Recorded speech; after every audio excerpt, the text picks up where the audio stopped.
L'électrique investit le vignoble avec une première borne installée à Vieille-Vigne pour la recharge de véhicules électriques du réseau Sidego. Porté par le Sidela, le but est d'espacer chaque borne à 20 km l'une d'elles pour permettre une possibilité de recharge à tout moment. De plus, l'utilisation était plus simple. Bonjour.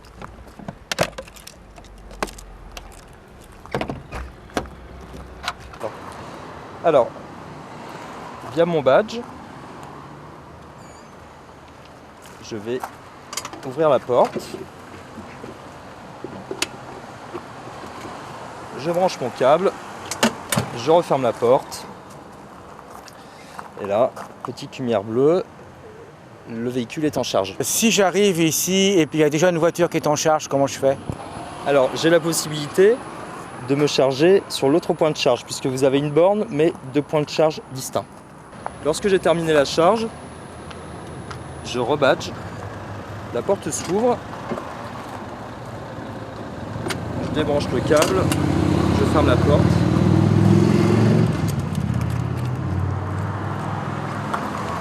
Je débranche également le câble sur le véhicule. Et j'ai terminé la charge. Alors c'est une borne de recharge pour véhicules électriques qui rentre dans un programme de déploiement de près de 200 bornes qui vont être installées dans le département.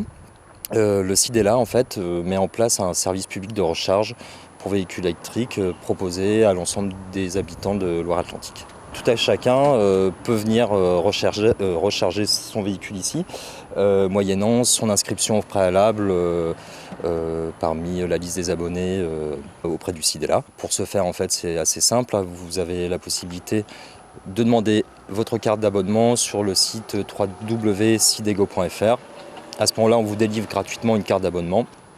Cette carte d'abonnement, par la suite, vous la rechargerez via votre carte bancaire et vous pourrez l'utiliser sur l'ensemble de notre réseau.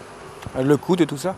Alors c'est 3 € la charge, sachant qu'on propose deux types de bornes. Des bornes accélérées, comme celle-ci, qui rechargent l'essentiel de votre véhicule en à peu près 1 heure, et des bornes rapides qui, elles, vous permettent de vous recharger, on va dire, les 3/4 de votre batterie en 20 minutes.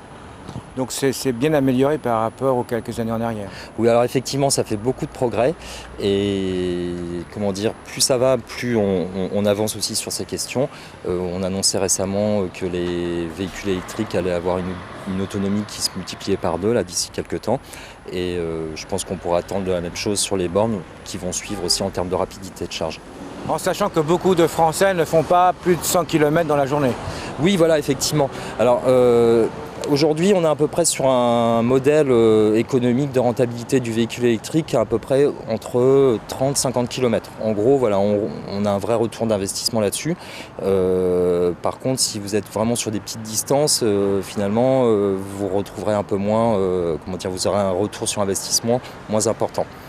Est-ce qu'il y a vraiment un engouement des Français sur les voitures électriques?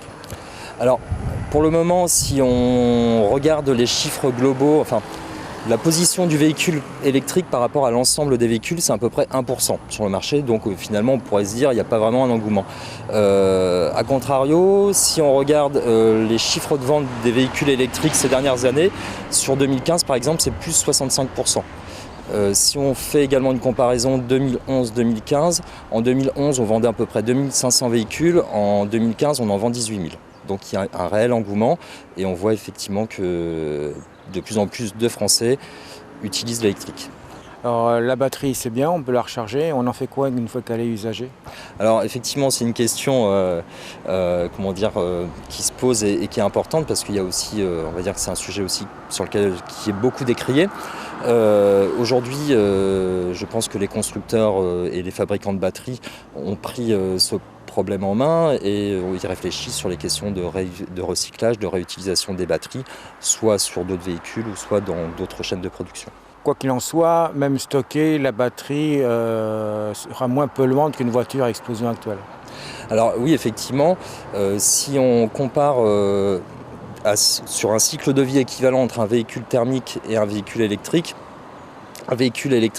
grosso modo, émet entre 3 à 4 fois moins de gaz à effet de serre qu'un véhicule thermique. Donc effectivement, on est quand même sur une réduction significative des émissions de CO2.